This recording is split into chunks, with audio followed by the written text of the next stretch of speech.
Welcome, everyone, and thanks for joining us tonight. My name is David Vargas, and I'm a Community Technology Specialist working for San Mateo County Libraries. And if you visited the Belmont Library, you may have seen me there. It's an honor to be here with you all tonight. Annette Binder and Sandell Morse will be sharing with us excerpts from their respective books, as well as conversing on their sources of inspiration, followed by questions from the audience. Your microphone and video will be turned off, but no need to worry.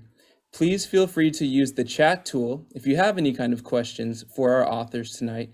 And also don't forget to submit your questions as well in our Zoom Q&A tool.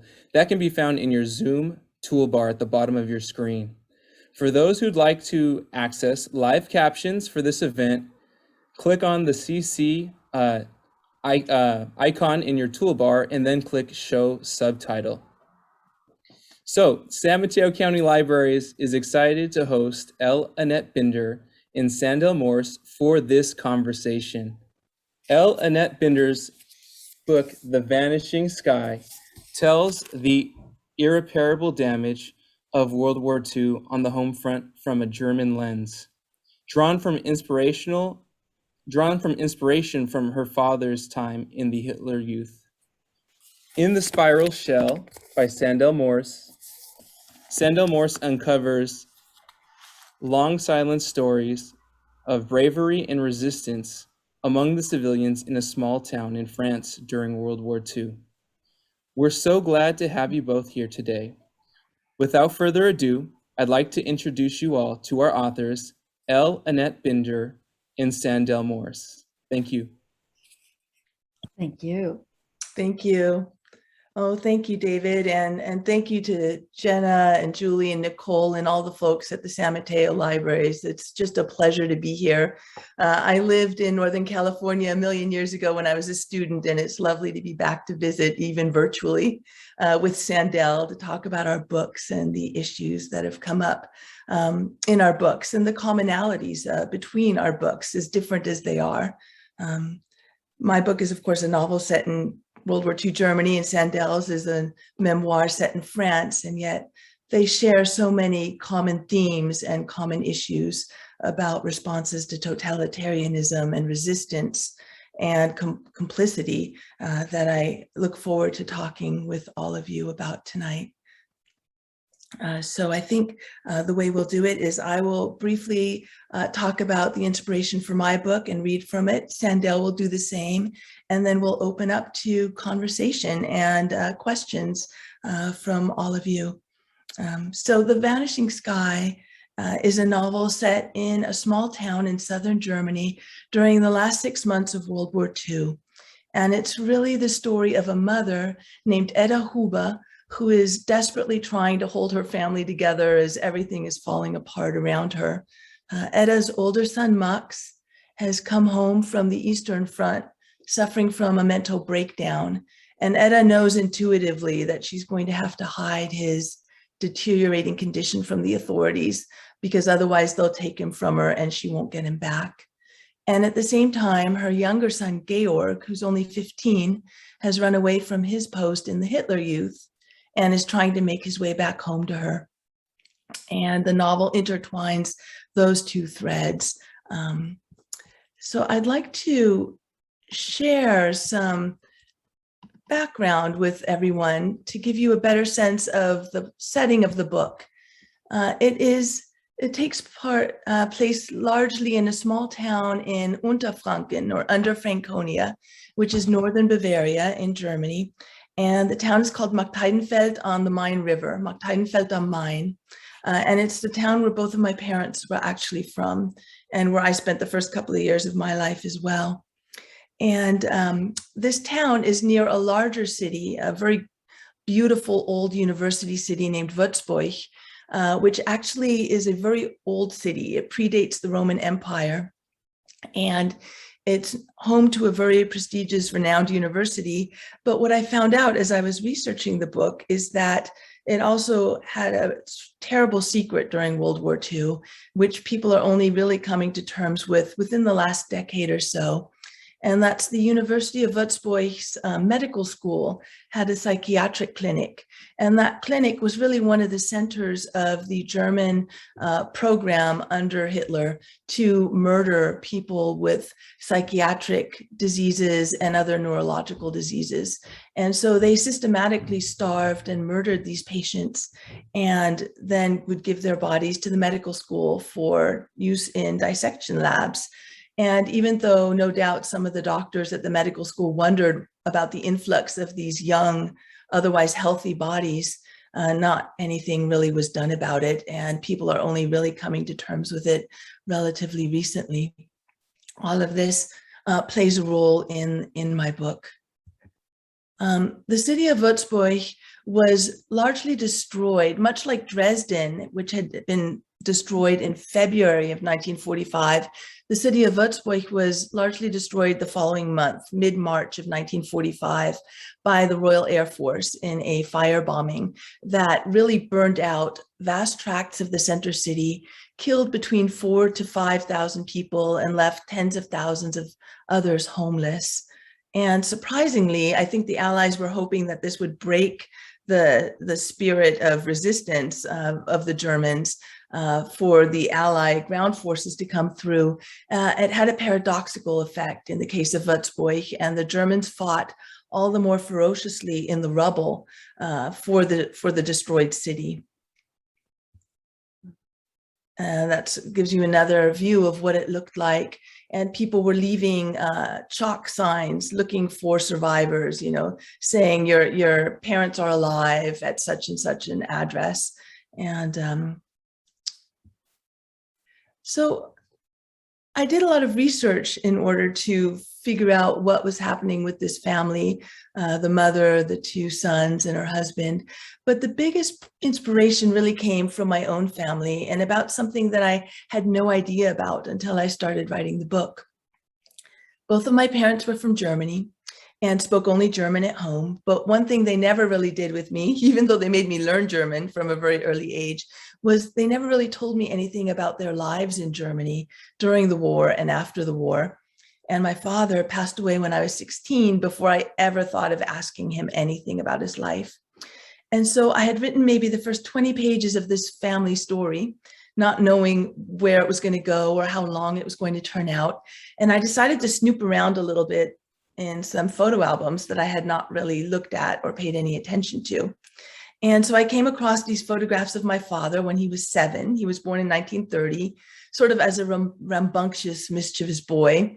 And I immediately knew from his face, oh my goodness, that is my father, before I looked at the back of the photo to confirm it.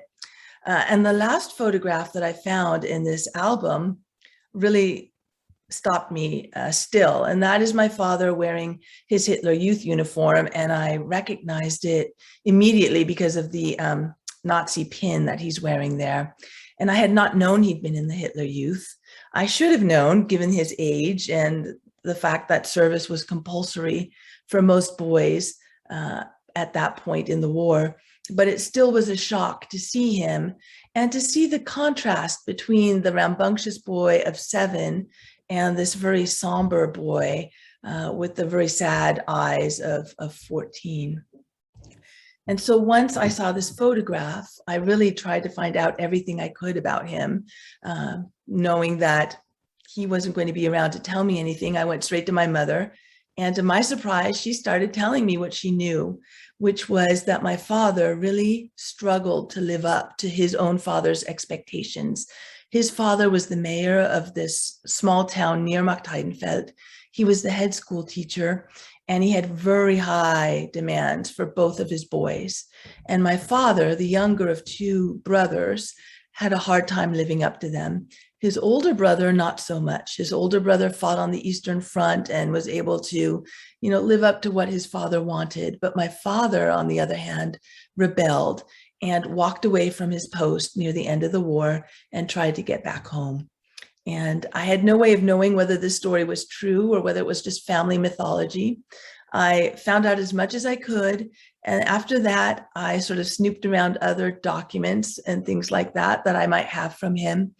And the one thing that I found that really gave me chills and was something that stayed with me as I wrote about this family's life under the regime was his racial purity book. And my father had to fill this out. It was compulsory. And what you had to do was you had to show that you had no Jewish background, and you needed either documentation from a town or from a church.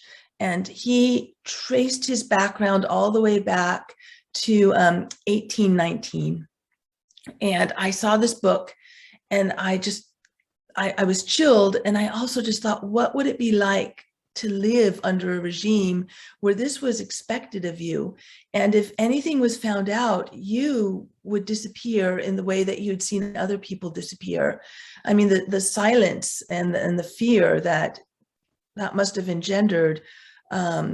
And at the same time, the feeling of complicity of, I'm not resisting, I'm not helping, I'm sort of doing what I need to survive, is something that you have to live with. And so I kept this with me as I was writing.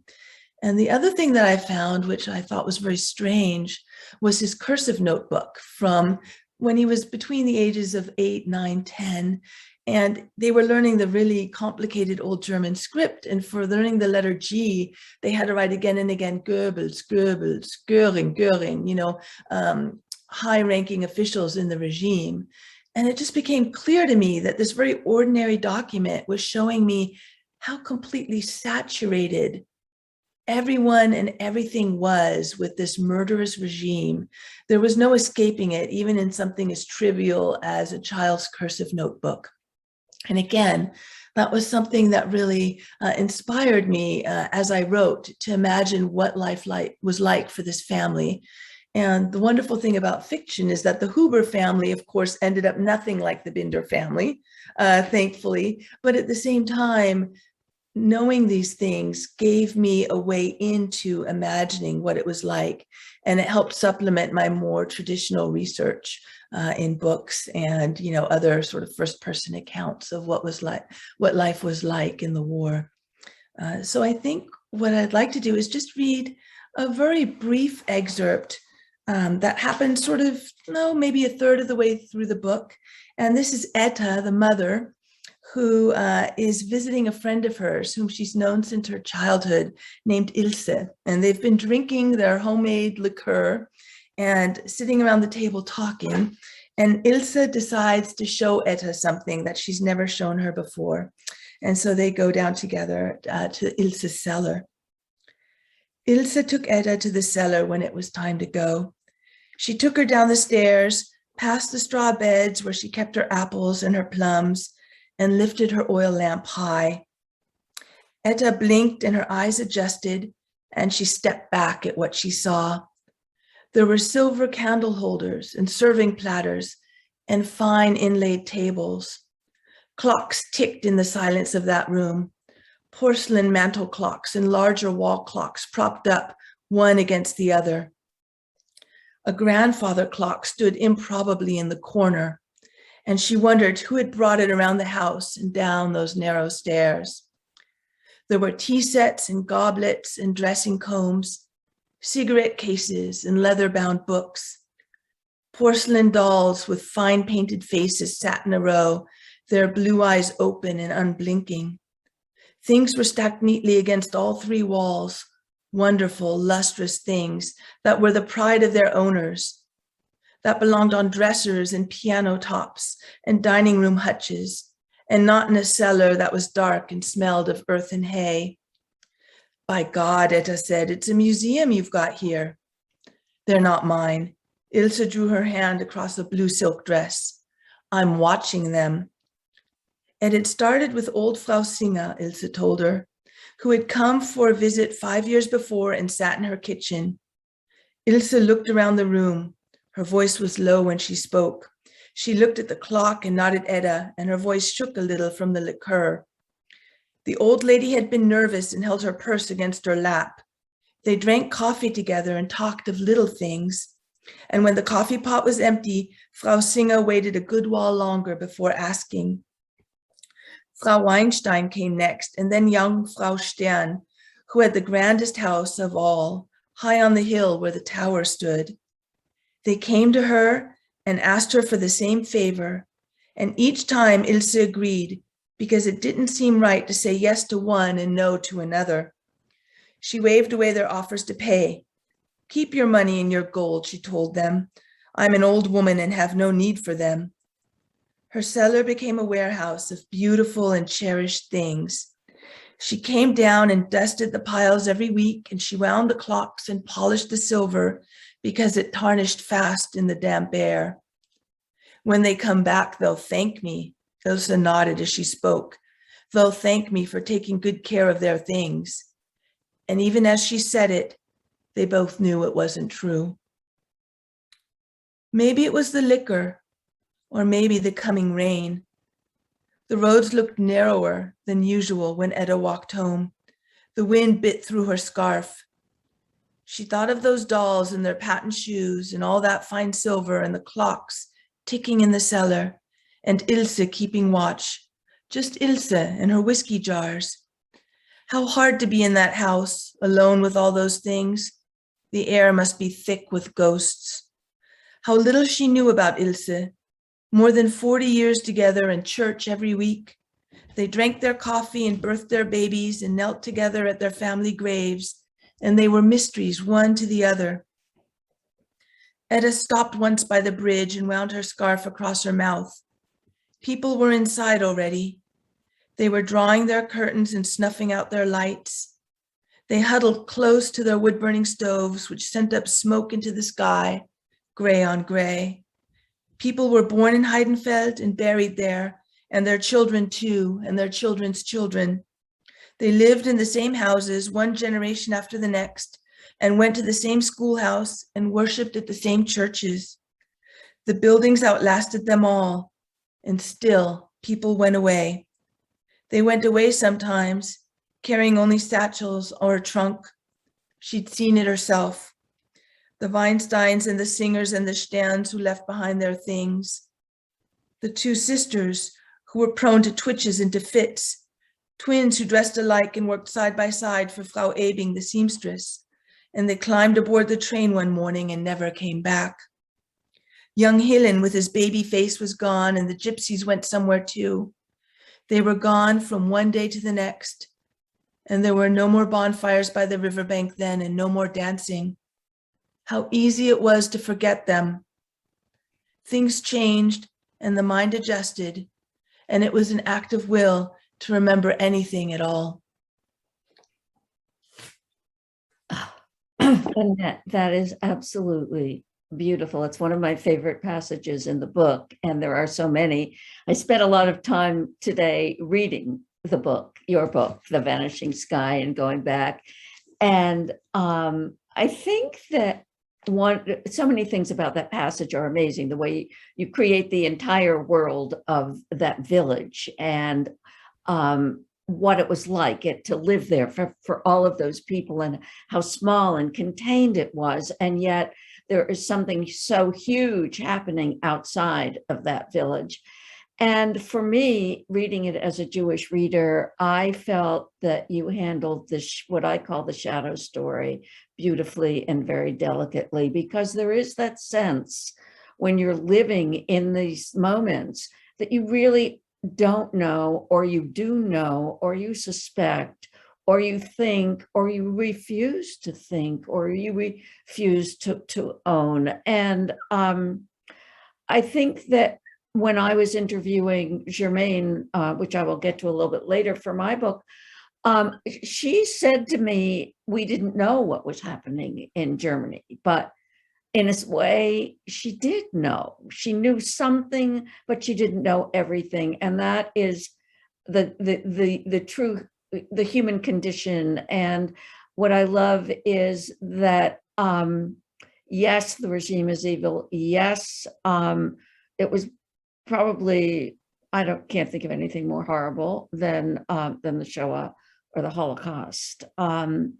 But I also can't imagine being caught up in it in that way. So I don't know if you have any comments that you would like to make at the moment. I mean, those are insightful, your comment, Sandell. And I think, it's so hard to know what people knew or what they didn't know because memories are faulty. And that's something that I'm sure we're going to talk about at greater length, what people knew, that the sort of denial, the role of denial, the role of sort of willful blindness. One thing that I found that I just came across that was absolutely fascinating to me, and I actually printed it out because I was so taken by it, in a book, The German War by Nicholas Stargart. He's a British historian. He found a diary of a German Protestant school teacher who was on the Eastern Front. He was in Poland and in the Ukraine, and he'd started to understand that there were Jewish people being killed in these various places. But he always thought of them in his diary. He always thought of them as sort of isolated incidents of, killing people who were trying to resist the German sort of entry through those countries. And he finally, 4 years into it, had a diary entry. And I'm going to read it because it was so interesting. "We are not just destroying the Jews fighting against us. We literally want to exterminate this people as such." He had that insight 4 years after seeing that. And then once he had that insight, he didn't really do anything about it. And I don't know what he could have done, frankly, but he had this insight, he put it together, and then it was almost too much for him to process. And his diary went on to other things. And I sort of grappled with how much did people know? There's a tendency to flatten the Germans and sort of think of them as either very heroic individuals who risked everything to save people and sort of resist this horrible, murderous regime, or the people at the rallies who were raising their arms in salute. And we miss the sort of the in-between, the people who are complicit to smaller degrees, the people who are resisting to smaller degrees, the people who are in denial. And I think writing the book gave me a chance to grapple with those within the very narrow terrain of a family, where different people are responding in different ways to this evil regime, and in various states of denial about it. Thank you. I think that one of a point where we really touch is that that idea of uncovering secrets and of people coming to terms with their history, whether they did it early, whether they did it late. And I began researching for my memoir, The Spiral Shell, in 2011, when I was awarded a residency at a small artist colony run by the Virginia Center for the Creative Arts and actually owned by the center as well, in this village of Auvillard, France. And I had just come off of what I thought was what was a failed memoir.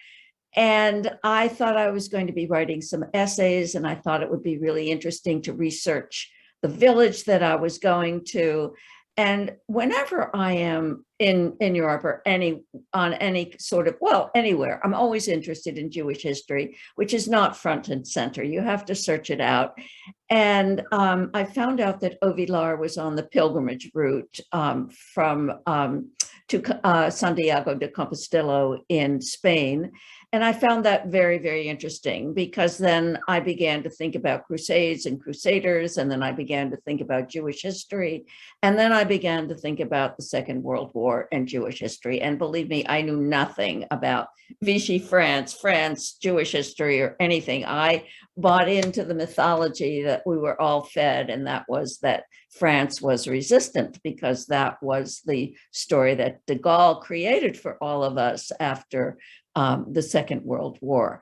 Well, I started my research with a poet friend who had been to Auvillard and written some poetry and had done some earlier research. And I emailed her, and I didn't want to take her material. And so she said, well, here, I'll give you this name.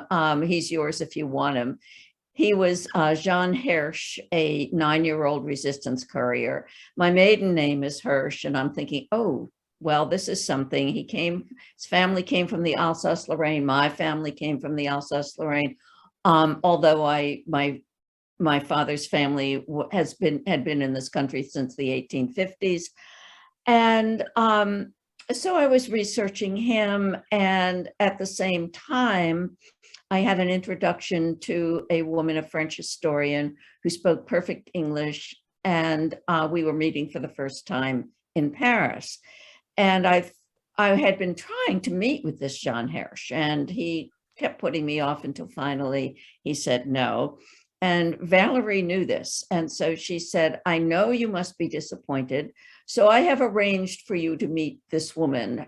Her name is Germaine Poliakov.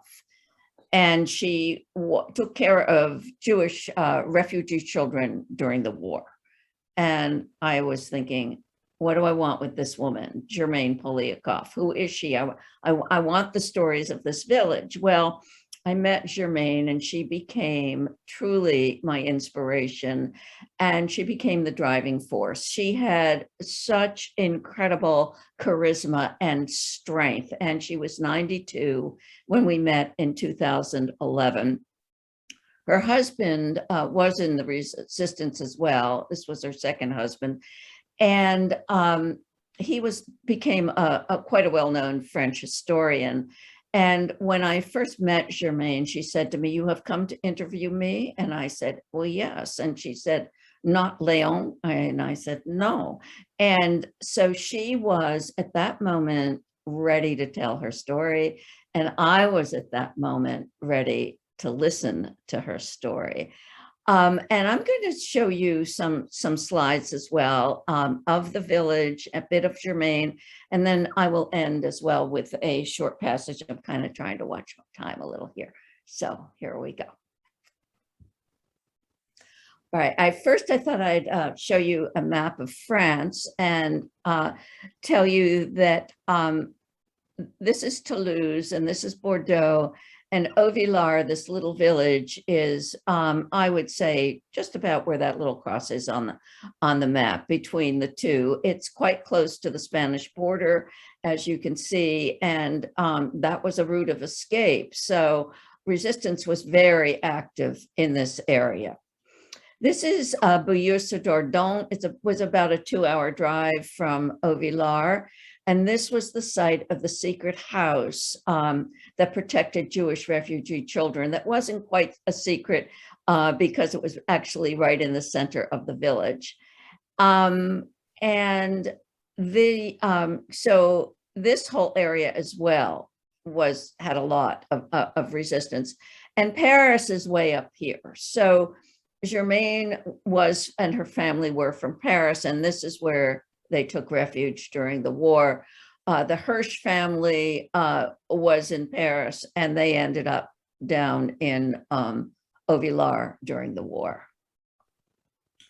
This is the clock tower and one of 3 entrances to the village. And as you can see, it's absolutely beautiful. And it is a medieval village. And that bell chimes the hour, and as does the church steeple, the bell chimes the hour. So you have this symphony of bells, and then there's a church across the river that also chimes the hour.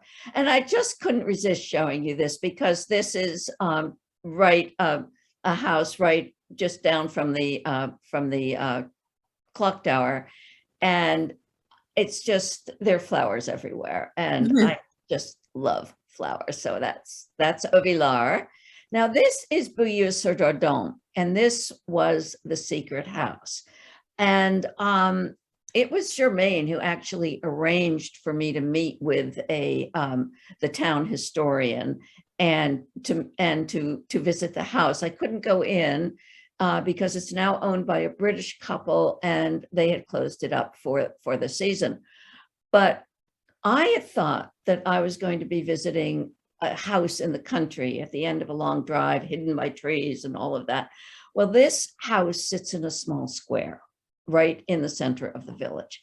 And what you can't see is that up here in the foreground, there is a statue of the Virgin and Child. And you cannot see over here beyond the frame is the very large Abbey of St. Peter. And right across from this, from the house was a restaurant, is a restaurant. It was still there. I actually ate there because I had to sit there and just look at the house and imagine and think. But Monsieur Lehec said to me, he was this historian, he said, tout le monde, everyone knew this was a Jewish house. And what most people, I think, or what I didn't understand, was that the roundups and the arrests were very bureaucratic and very organized. You just didn't go around and arrest somebody. You had to have orders because you needed transportation to get these people to first some sort of a camp nearby. And then you needed trains and train schedules and rail cars available to transport the people to another holding camp, probably Drancy outside of Paris. And then you needed, again, train schedule to transport people east. So there wasn't always space available, right? You had to empty it, fill it, empty it, fill it. Gosh, my husband used to sell sardines by the carload, train carload, and that's all I could think of. It's just horrible. But anyway, so what happened was, when there was one friendly gendarme in the village, and when the orders came they have lists of names for a roundup, he would go and he would knock on the door and he would tell Madame Gourdon, you must leave now. She was the director. The Germans will come. And this is Germaine on the left and her friend Sultan. And this is the room that they shared inside that house as they cared for Jewish refugee children. Their parents were either dead or in hiding, and they were there for safekeeping. This is a radio, and this is totally illegal. And this is an antenna that's snaked up and outside. That is Germaine the last time I saw her, which was in the fall, October of 2019. She died the following February at 101. And I feel so fortunate to have seen her at that moment. And at that moment, I gave her what's called an ARC, an advanced reader's copy of the book. And she insisted I sign it. And I said, no, I want to sign the real book. And she insisted, and she was so right, because COVID hit and she didn't live much longer. So this is back to the village of Auvillard, that wonderful, beautiful, quaint village. And I was walking up the hill one day and I saw this poster, and I had done enough research that I recognized it. I knew what it was. It was an identity card with a big red J for Jew. And these are identity photographs, and this is a family. And my French isn't that great, but I did make out what was happening here. This was a commemoration of roundups in Auvillard, and I knew nothing about roundups in Auvillard. So I went to see my dear friend, Gerhard Schneider, who is German and a historian and a philosopher. And he told me the story of this family. And this is Adele, the 17-year-old daughter. This is Bruno, and this is Gazella. And they actually lived in rooms above these rooms. This is the soap shop. I'm going to read, I think, a little bit about that. And this is my final slide. And this is a museum in Montauban. What happened was, after the family was arrested, their suitcases were left behind. And they had no family. They had immigrated from Austria. And more than 50 years later, a workman found those suitcases in a locked room in the town hall. And in them were the family's possessions, all packed for travel. And this is a page from Adele's diary. This is her drawing. She wanted to be a fashion designer. And these are her books. So now I'm going to just stop. I know time's getting a little short, so, but I do want to read a bit for you. So,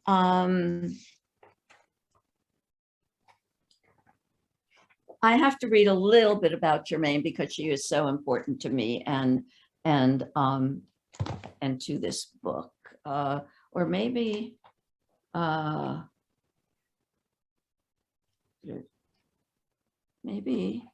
maybe I didn't write that down.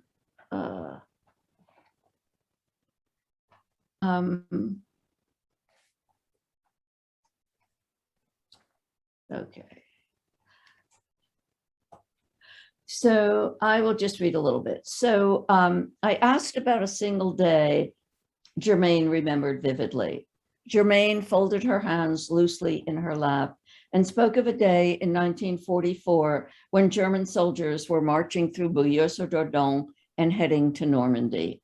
They were nervous, edgy, and shooting wildly. I was. Germaine rounded her hands and drew a dome in front of her belly. Expecting my third child, carrying my baby in one arm, dragging Daniel by his hand, and running across a field to the woods. I heard a shot. I knew what it was. I wasn't frightened. I felt calm. I don't know why. Naturally, she was frightened, but fear propelled her and gave her strength. A pregnant woman carrying her baby, dragging her toddler, her heart pounding, her belly cramping, adrenaline pumping her legs. I looked into my cup of golden tea.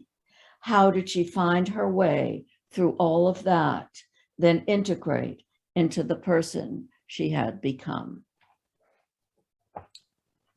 Now I'm going to go to read you a little bit that relates to the story of the Kurzweil family. And this is talking about Gerhard. And what Gerhard did when he came to the village was begin a cultural society to, he likes to build bridges. His wife is French, wants to build bridges between French and German cultures. And because I think he's just a little bit younger than I am, but he has memories of the war. And he grew up post-war in Germany, and he was very, very haunted by this story, so the story of the Jews. So at Gerhard's event, Genre, Histoire et Mémoire, Pascal Collier spoke, and a filmmaker showed a film about the roundups of 1942. Gerhard had wanted plaques attached to buildings where each of the four families had lived. I knew there were addresses for these families, but when I went to the mairie, no one could find the papers. This was not unusual. Often papers from those years disappeared. I started asking old people, do you know something? Do you remember? No one knew. Then one day, an old woman takes me aside. She says to me, she used to come to my mother's shop. She had beautiful hair. Adele. Gerhard said to me, you pass this place where she lived every day. It is the soap shop. They lived in rooms above. And then I go to the soap shop. Standing outside La Savonnerie, I took in the facade with its wide French doors and sash painted the same turquoise as the shutters. With the shutters opened and fastened to the outside of the building, there was no room for a plaque. Why not a Stolperstein? But Ovillard did not want to stumble over its past. I thought about Adele as teenagers, as my two older granddaughters were teenagers. Adele living in the flat above, Adele a child of war, my grandchildren, children of relative peace and relative prosperity. Walking to school, laughing with friends, selfish in the way of teenage girls. My granddaughters did not glance back into time. Who would lead them there? Perhaps they would have to stumble on their own to learn that the moral dilemmas of the Shoah are ongoing.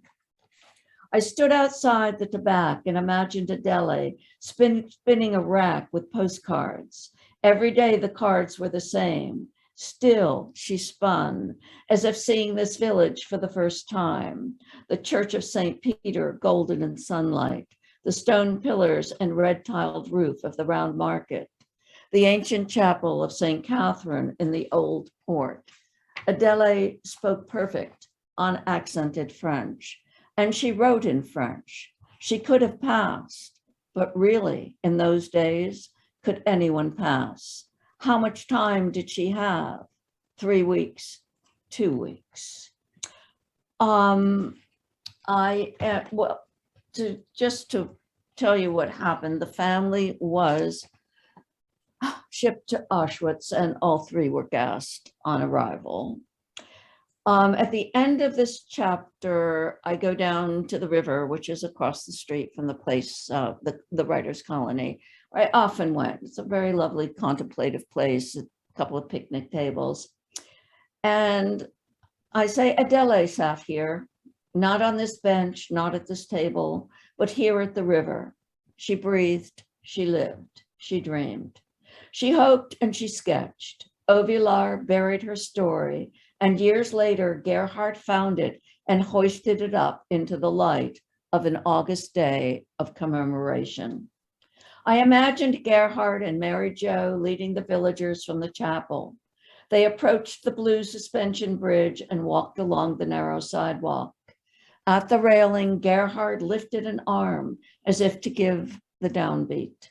The villagers dropped roses to the river below, long-stemmed pink and red roses, fragrant, fragile roses drifting down, then floating.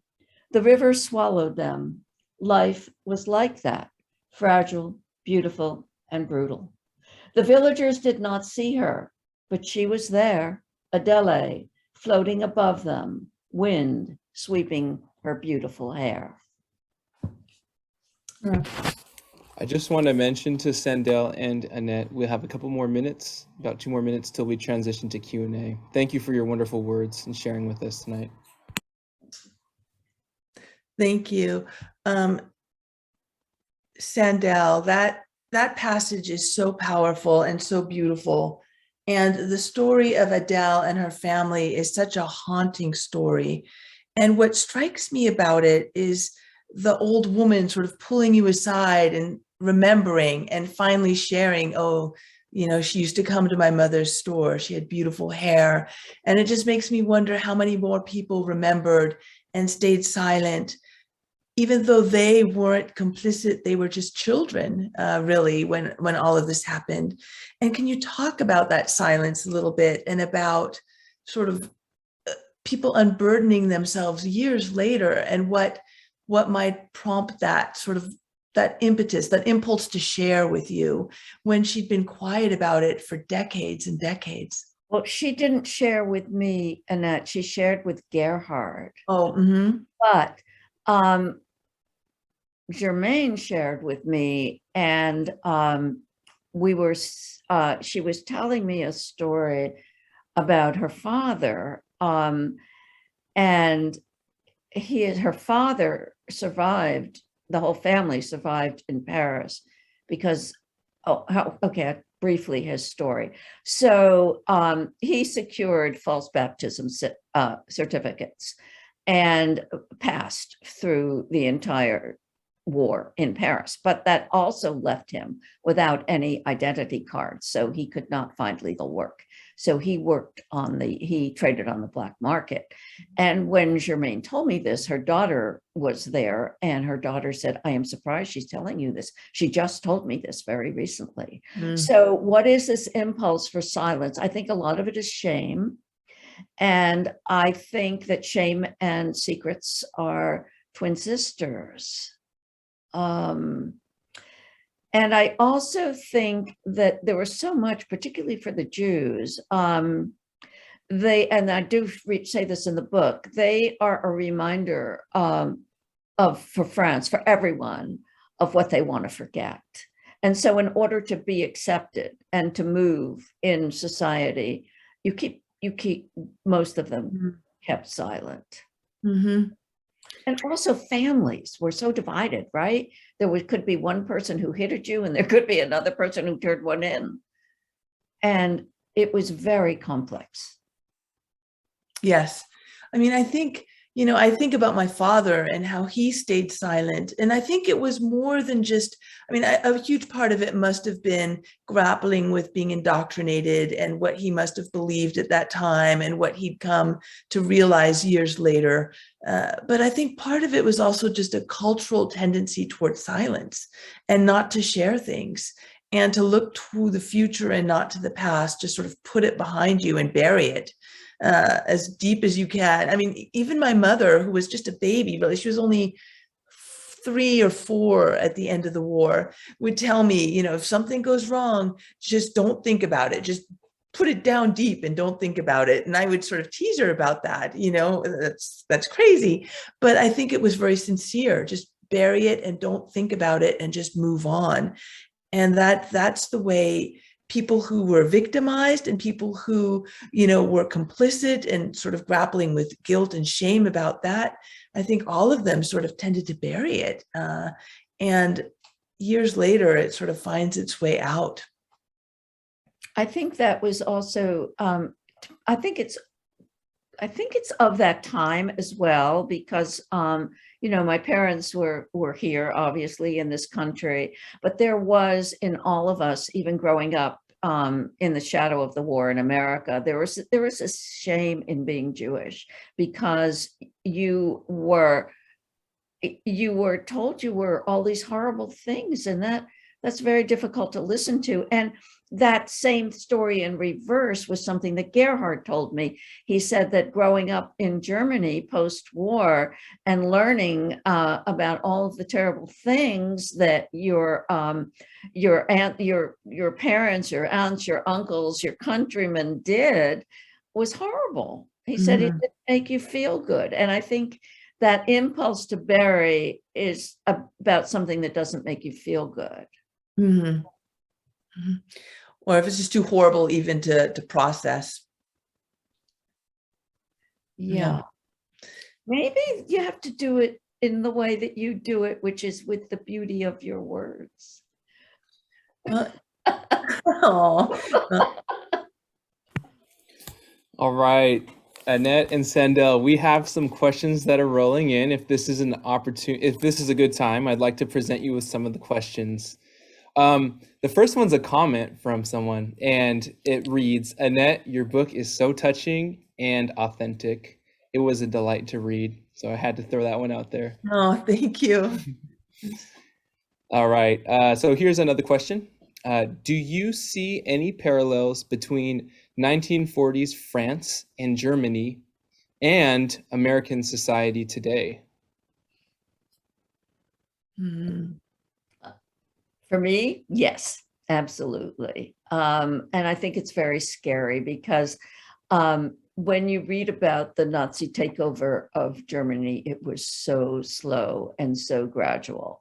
And it began with the smallest things. And, so many people didn't leave because they thought it would blow over. It would be crazy.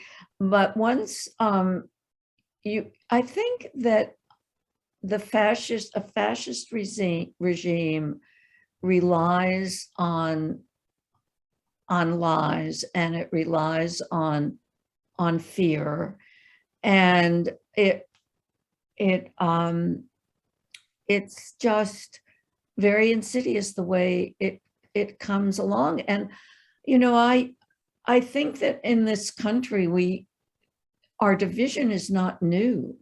We've always been this divided. And I think that historically we've been a more conservative country than more liberal country, although some of us would not like to believe that. But I think that you always have to fight the same battles over and over. They're never over. You just have to keep fighting. And I think that's what I've learned in my old age. I thought that, oh, wow, the women's movement, great, we're done, wow, the civil rights movement, great, we're done, we've done it. No.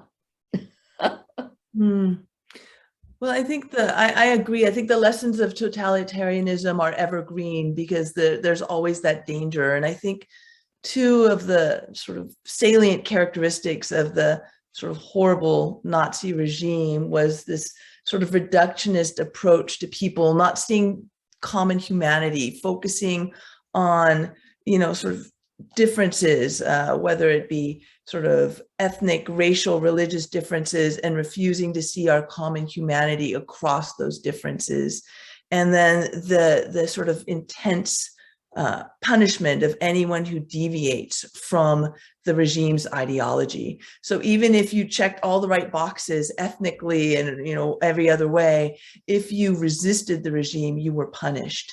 And I think those are evergreen. Those are warnings for all cultures, the United States and every other culture, that those two things can lead to horrible, murderous consequences, because we dehumanize our fellow people, men and women. We dehumanize them because we fail to see all the things that we share in common.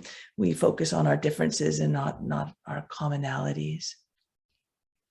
Wonderful answers. The next question we have, I see a similarity between you both in mentioning about your fathers, Annette tonight in the slideshow, and Sandell in maybe the first chapter or so of your book.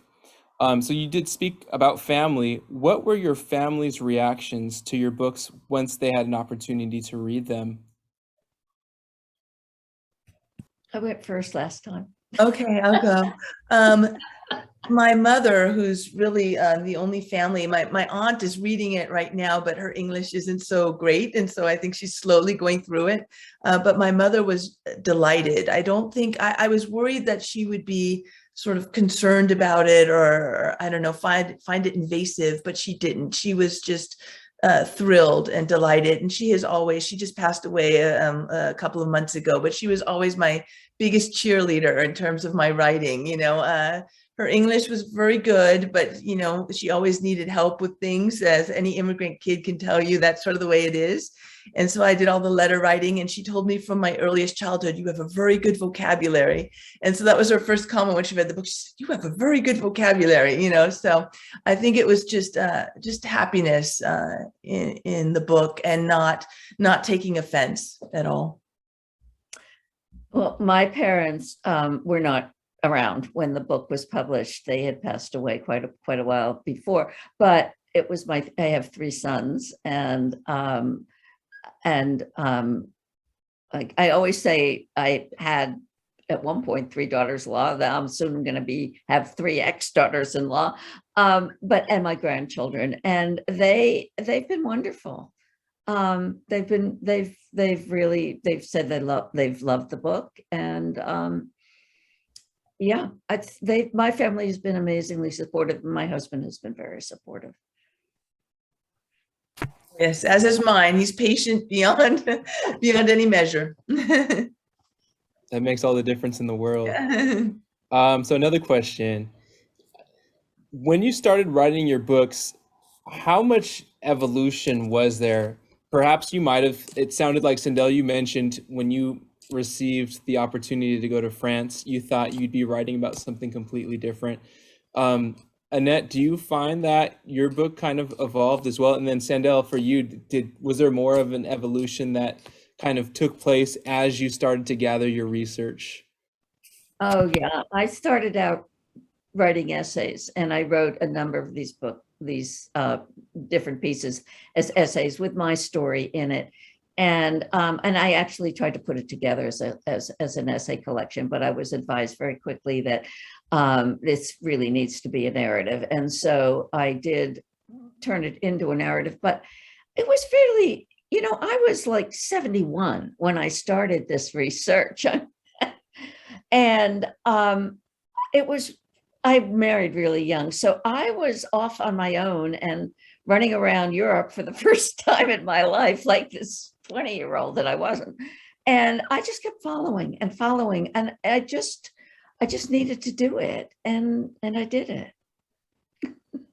I think one of the joys of writing fiction for me is not knowing what's going to happen. And so I had a very general idea of what the story would look like in terms of contours. But day to day, I really had no idea. And I let the characters surprise me every day with how things evolved. And so I had a general sense of the main events historically that were going to happen and the characters were going to be dealing with, but I never knew how they were going to be dealing with it. And so that's the sort of exhilaration and the terror of writing fiction as a first draft, is you never know. Thank you for both sharing out. Looks like we probably have time for about 2 more questions. So an interesting question is, can you talk about what the titles of your books mean?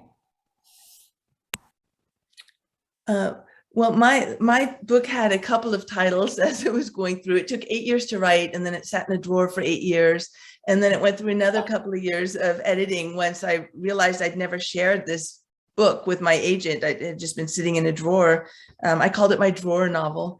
It was called Mutti for quite a while, which means mom in German. And then I think it became clear, the publishing house said, that's not going to work. People aren't going to know how to pronounce that. It sounds weird to call a book Mom. And so they said, go back to the book and find that key moment and then look at that moment and find the title in there. And my husband, actually, who knew the book just about as well as I do at this point, having read it through all its iterations, said, there's that flashback in the book where Etta is remembering something sort of horrible that she and her classmates were sort of complicit in years before. Go to that, because in so many ways that flashback is the key to understanding the book. And once I did that, the title came. Well, I was on a walking tour in Paris, and I was touring a different side of the Marais, which is the old Jewish section, than I'd ever been to before. And the tour guide stopped at this very nondescript, like office-y kind of building. And he walked up to one of these big limestone blocks. And most of the building in France is limestone, and it comes from a quarry underneath the city. And he pointed at this thing and he said, do you see? Do you see? Well, I didn't see. And then I got up closer, and it was the indentation of a shell. And it was a little tiny fossil thingy. And I was fascinated with it. So they went on, and I went up and traced it with my finger. And then I caught up with the group. And then much later, we went into a garden. And the path was this white, I thought it was pebbles, but there were shells. And the tour guide is looking around in the gravel, and he picked something up, and he offered it, and then he plopped it down into my palm, and it was a tiny spiral shell. And it was, for me, these stories and this work spiraled up for me. And I just thought that, yeah, that's what this book's about. Mm-hmm. That gives me the chills hearing how these titles came about. Really special.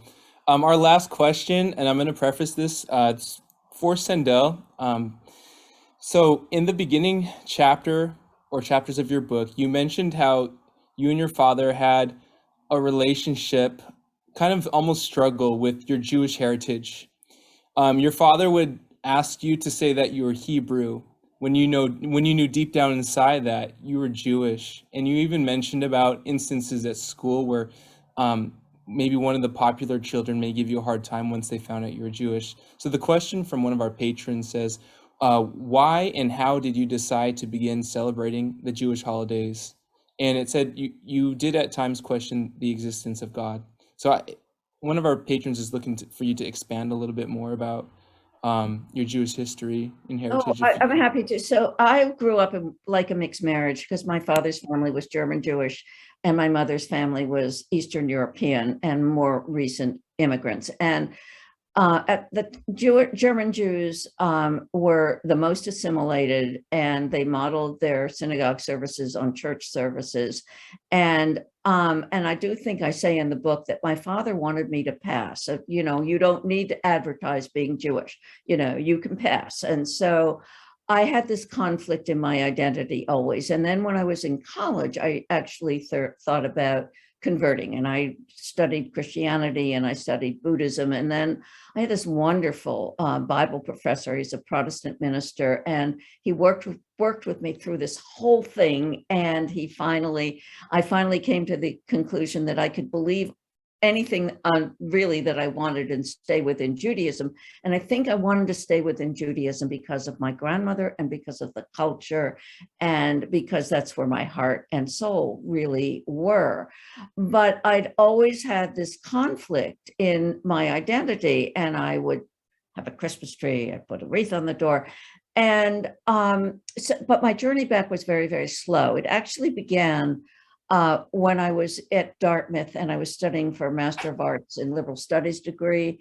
And I had a class that was taught by a Jewish scholar and an English scholar, and it was called Dealing with the Past. And I was writing a paper. And because I didn't know who Hannah Arendt was at the time, I took this really massive title and said against Hannah Arendt. I didn't know anything. And but what I really came out of that with was, well, that's what Hitler wanted. He wanted to destroy all of the Jews in one way or another. And I felt that assimilation was a way of destroying Jews and Jewish culture.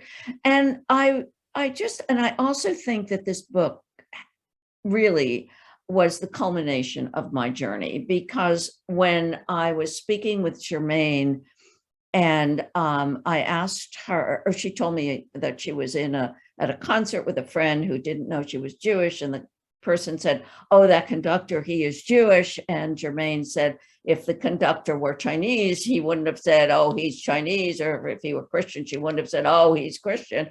And so I said, "Did you tell her, Germaine? Did you say you were Jewish?" And Germaine said, "You can't do that here." And I realized that that's what I'd been doing all my life, and I was not going to do that anymore. Mm. That's awesome. I want to throw out one more question, and this is for you both, and that is, what is next for Sandell Morse and Annette Binder? What can we look out for? Well, I've just finished a first draft of another novel that's completely different from this one. It's not World War II, it's not Germany, but it does have historical components, and it's based on one of my short stories. It's about a little boy who's silent for the first 3 years of his life, and when he finally starts to speak, he speaks only in ancient Greek. So I wanted to explore. The short story was a bit of a mystery to me, and I wanted to unravel the mystery. And so I wrote the novel to figure out what that short story was about. So you live more than one, you can't write your life. So at the same time that this book was happening, my oldest son and my then 12-year-old granddaughter moved in with my husband and me. Her mother abandoned her, and she is a mixed race child, and she came to live in White Bread, York, Maine, where I lived at the time. And and she was furious and she was angry, and I had no idea what I was taking on, and it was quite a nightmare. And so I'm writing about a story of how you move through that turmoil to love. I'm writing about generational trauma. I'm writing about mothering and motherhood, and I'm writing about many of the same themes. And I think I've been working on it for 3 years, and I think I'm finally into a draft that I can bring to completion as a first draft. That is awesome. We can't wait to see what you have next and be able to access those books that you're working on, those stories.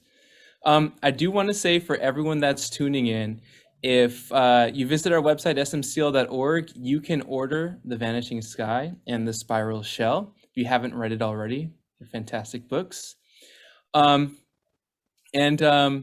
Before I exit and take us to the end of the night, Annette and Sandell, do you want to say anything else to those that have tuned in?